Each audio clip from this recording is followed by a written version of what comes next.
How to conserve body heat. Staying comfy in the cold, whether you're hiking urban canyons or hip deep in backcountry snow, requires paying attention to the science of heat transfer. Staying warm requires understanding two key principles: conduction and convection. Conduction is the transfer of heat between two solid surfaces that are in direct contact with each other, such as when you stand on icy pavement.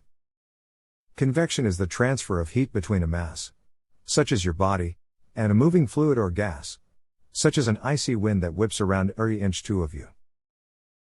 Understanding both of these chilling mechanisms, as well as the workings of your body's built-in thermoregulatory system, will help keep you warm and safe when the next polar vortex comes to town. You lose heat through conduction whenever your body comes into direct contact with something cold, like when you sit on chilly ground. Wind steals your body heat through convection. But you can insulate yourself against both types of heat loss by wearing layers. Your base layer, think long underwear and thick, wool socks, keeps you from losing heat through conduction. And wearing an external, wind, and waterproof, but breathable layer will protect you from heat loss through convection. Anything that you can build around you to enclose yourself in a microenvironment that will help insulate from the effects of the cold. Stop the shivering.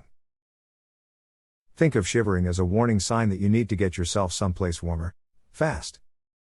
When your skin temperature drops, shivering kicks in to keep your core temperature from falling, too. The spasmodic contracting and relaxing of your muscles consumes calories, and it generates heat to replace the heat your body is losing through convection or conduction. But that means once you start shivering, that's your brain telling your body it's time to get to a place where you're warmer. People with mild hypothermia will shiver, but those with moderate hypothermia may not. The body stops shivering when the muscle contractions are no longer effective in producing heat. That means as you get colder, shivering actually stops, so then your core body temperature just plummets. Stoke the furnace. Being well fed, meaning consuming more calories than you're burning, will help your body handle the cold bet. It always helps to be well fed in the backcountry when it's cold. This is all important, to keep your blood sugar up enough to provide the energy you need to keep warm in a cold situation. Staying hydrated is also key.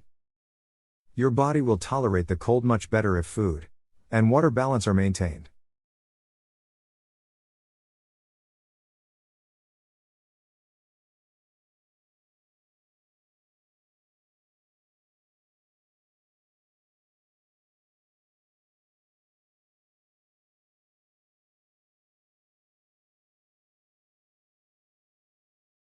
Just get used to it.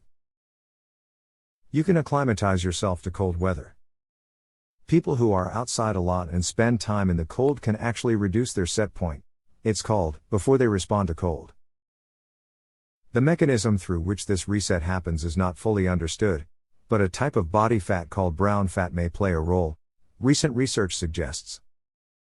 Unlike regular white body fat, that stores extra calories, brown fat actually consumes calories, and releases the energy as heat. Newborns and hibernating mammals have lots of brown fat, which is thought to generate heat in animals that cannot shiver. And studies in animals and humans have shown that cold acclimation increases brown fat's heat generating capacity. Some research also suggests that exposure to cold actually boosts the amount of brown fat in the body. Being physically fit also makes it easier for people to cope with cold. But being too thin can be a disadvantage, because body fat helps keep you warm. Be prepared, all the time. Heed weather warnings, and stock your car with water, calorie-dense foods, warm blankets, and extra sets of dry clothes just in case. 25% of winter-related fatalities occur when people are caught unprepared out in a storm. Know your risks. Drugs to treat high blood pressure, including alpha blockers, beta blockers, and direct vasodilators, can make you more sensitive to the cold, as can some medical conditions, such as hypothyroidism. Age also affects the human body's cold coping mechanisms. Children under age 2 have not developed the ability to shiver to raise their body temperatures, and people over age 60 are less able to generate heat through shivering. Skip the booze. Sure, a brandy-laced hot toddy, or a shot of schnapps sounds like just the thing to keep you warm on a bitter day. While a warm beverage will indeed raise your core temperature and help you withstand a chill, don't spike it. Alcohol is absolutely the worst thing that somebody could consume if they are already cold. It drops core body temperature. And this is all about how to conserve body heat. We hope you have found it interesting.